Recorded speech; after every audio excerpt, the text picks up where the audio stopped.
argue it has, in the sense that, look, we only have to look at the turnout year in, year in to see that it has been going down. That says to me that people are no longer that enthused, or not so much about, let's say, the system, but rather about the participants in the system. Because you would have believed that if people really were still believing in this whole idea that, listen, these political parties can bring change, in their droves, they would have come up there to say, listen, we're going to go make this happen. So this really does raise a concern about where are people putting their faith in? And even if you look at the demographic breakdown, especially among the majority African population, you see that I think in the data that's coming out, they're probably the ones that are the most fed up about it. And it does really raise questions to say, and we've seen it in other democracies and places, when people no longer believe in traditional politics, where do they turn to? And this is where now you will see a MK come to the fore, where, look, they're very clear, well, sometimes as clear as mud, in the fact that they do not believe the traditional status quo. And none of the traditional political parties, especially opposition parties, ranging from the DA to the EFF, really made I'd say they didn't really do well in these elections. So what it says to me is that going forward, if this trend does continue, people are going to look for more shocks to the system. And that's how I understand the MK. It's a shock to the system. And it's also a questioning of, does this post-1994 consensus around the South African constitution, is this really what people want? And look, it might not come in the form of the MK currently, but if trends to continue, that we're going to see more people, more parties, new parties coming in this direction who want to shock the system. The more the system is shocked, the more the system kind of shows itself to not be able to actually respond to people, in the sense that it takes longer to negotiate. We're seeing that it's harder for traditional parties to even get along. So the more they fail to deliver, the more the alternative looks good, to say, well, if we give these other guys a chance, maybe they might do something else. If anything, they don't even believe in the system. Maybe what's really wrong here is that we've got a stuck system and we need people who are going to come in and arrest it. And what we've seen in South Africa, as evidenced by how long the ANC government has been governing, is South Africans can give you time if they believe that you are moving in that direction. So it's a bit hard to say, will they come in and immediately do it? Because you sort of do need some governance experience. But at the same time, South Africans are saying, listen, why must we always have to take the back foot for people trying to find themselves?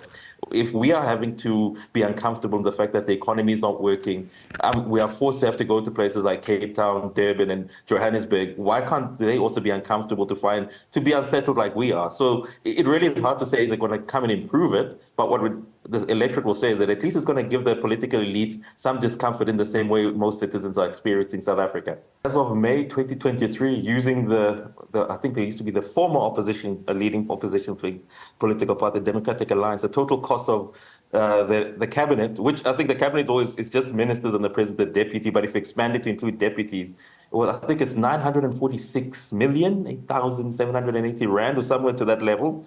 So I can guarantee you this one is going to go above probably 1.3, 1.4 billion South African rands. And yes, it's rather odd. Hence, as I was saying in Setswana, I think it's also in isiZulu, it says that "Hotata ho bua hamlo maha o tletse." Loosely translated, it's very hard to speak when your mouth is full. So all those objections people have had about the size of this cabinet, it seems as though people have their mouths are quite full at the moment to be able to really protest being given blue lights and the like. And this is one of the things that I've always been working on scenarios, and it's work I'm actually currently doing at the Wits School of Government to say, look, the country the size of South Africa only needs 18 ministers. And actually, the question of deputy should only arise when there's complexity. An institution like the DTIC needs deputies. An institution like DERCO needs deputies. The rest of them, really, it should be about having a strong technocracy, which is something we're not speaking about at the moment, of how our civil servants going to accept this. So you're right in saying it seems as though when your mouth is full, it's very hard to object to certain things that you used to find reprehensible. It also just speaks to the political elitism of the system. I find it a bit of a look, security notwithstanding, right? Why do you need security from the very same citizens who vote for you? In a country like Germany, when I was staying there, the former chancellor, Merkel, used to go shopping by herself. She lived in a private home in Berlin, and nothing really happened there. Yes, it could be an issue that Germany is safer than South Africa, but then the question should be asked, is it not your job as part of being in cabinet and the political elites to make sure that the same level of security that you desire, that we also have? So it's nothing new. We've seen even during campaigning that certain political parties will come up with the latest German vehicles going into townships. They seem to have no problems that we live in potholes and other things, but they apparently that's good enough for us, but not for them. So there has been a disjunction between the average South African citizen and political elites. And the key question we should be asking, I think maybe this can also maybe explain to them why, especially the ANC, why people are not voting for them is it's no longer good enough for you to be driving around in a German sedan, coming to our townships and in even our rural areas and forgetting that's where you come from. But all of a sudden, because you've got this salary, which again, it's not linked to performance, that's a sad thing. I wouldn't mind paying a minister 1.2 or 2 million if it was linked to performance, such like they do in Singapore. This is simply a salary given because you happen to be part of the political elites. And I'm hoping it's one of the things that will be addressed. And like I said, the longer this keeps going on, the more South Africans do start seeing that, listen, these guys are living like princes and princesses. I think South Africans are going to start to say, we want something that totally shocks the system, even if it means getting rid of this constitution. It'd be the first time we hear Ms. Helen Zille not be able to fully control the DA, if that's the case. It's a bit of a shock there. Look, I think it's part and parcel of this privilege. If you look at what happened with, and again, I call this a grand coalition. It's not really a government of national unity. One of the things that really upended the Zimbabwean opposition is that when they were finally brought into that shotgun arrangement with ZANU PF, is ZANU PF literally gave them the largesse of the state, the patronage of the state, and it was really their undoing. They were unable to handle, look, having to have these German Sudan. So what tends to happen, especially to opposition figures, is once they jump over, and especially when they don't win an outright majority, is it normally takes about 3 years for a minister to actually understand what's happening in his and her department. So it is to be expected that, look, they're going to be blinded by this. But the key issue would be if you really do profess to be holding up the standards that you came into office with, the last thing in your mind should be, listen, taking up blue lights. But again, it'll be interesting to see how do they handle this, because the world over, opposition parties, when they are now faced with this largesse and this patronage, it does really upend them. And especially a party such as the DA, who've been campaigning for the longest time on the fact that it needs to be smaller. And Dr. Schreiber, who you quoted there, even though the number was 946, they used to love using the term, it's over a billion. So it'll be interesting to see whether they now really go to the mathematics and say, no, it's only 946 and we're going to work on it. Or if they're going to be like the ANC in itself and simply fall into it. Because I think one of the things that we do probably need more research on is to find out how is it that former liberation political parties, and here I remember Chris Hani's famous quote to say that, listen, it's not so much that he fears the ANC getting power, he fears what will happen to these members once they start experiencing luxury. It'll be interesting to find out how does this thing happen where you can sort of, in your good conscience, go to a community where there's absolute poverty and not feel a thing about it. I think that for me is something more interesting and maybe speaks to the psychosis of political elites that maybe to them we're simply expendable. We're here to service them. But in other countries, it seems to be the opposite round, that you should care what happens to your population. You should care how it looks like.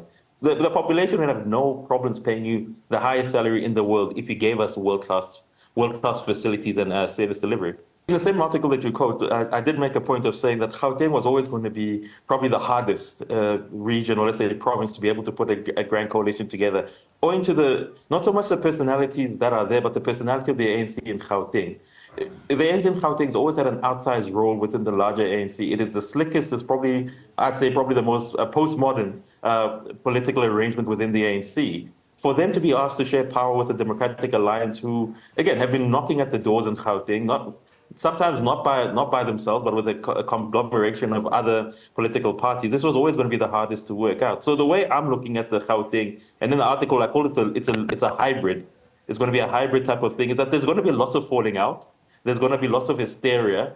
But as long as a national is able to keep a lid on it, I think Gauteng will eventually, with some misgivings, and they're going to tell you, the good thing about them, they're going to tell you that they actually hate the arrangement.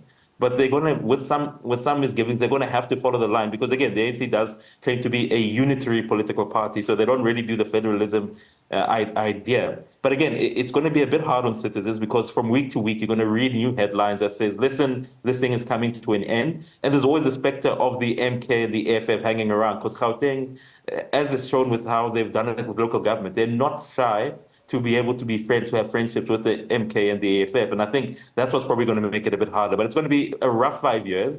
And that's why it's important for them just to agree on three key things just to make the province work better, which is the economy, geographical spacing, and also making sure that they keep business happy because Gauteng has lost a lot of business, in the last 10 years. And if they can get these three things, it will be good for citizens. The first scenario, and I think it's probably the one that's playing out in the article, which is on the School of Governance's website, is it's look the real coalition here is between the ANC and the DA. It's not born out of love. Let's be very clear about that. It's born out of expediency for both, and that's why I call it it's a capital incline coalition, which is to say a lot of the political elites and the business elites have basically come together and have kind of forced these two to say you will make this work because our interests are such that if you look at what's happening in the world globally, a lot of our companies, as great as they are, it's not the greatest time to be outside of South Africa, if not the continent. Still, a lot of the ANC elite, political elite, and we do know there's a relationship between business and the ANC and the DA. It really is about, it's a shotgun marriage by all intents and purposes. So they'll make it work as long as both funders are around, and it'll be interesting to see who suffers at this. Because at the end of the day, if this continues for 5 years and it seems to work, if you're COSATU, if you're the SACP, questions are going to be brought to saying, look, are you now no longer part of the tripartite alliance or the true alliance only between the DA and the ANC?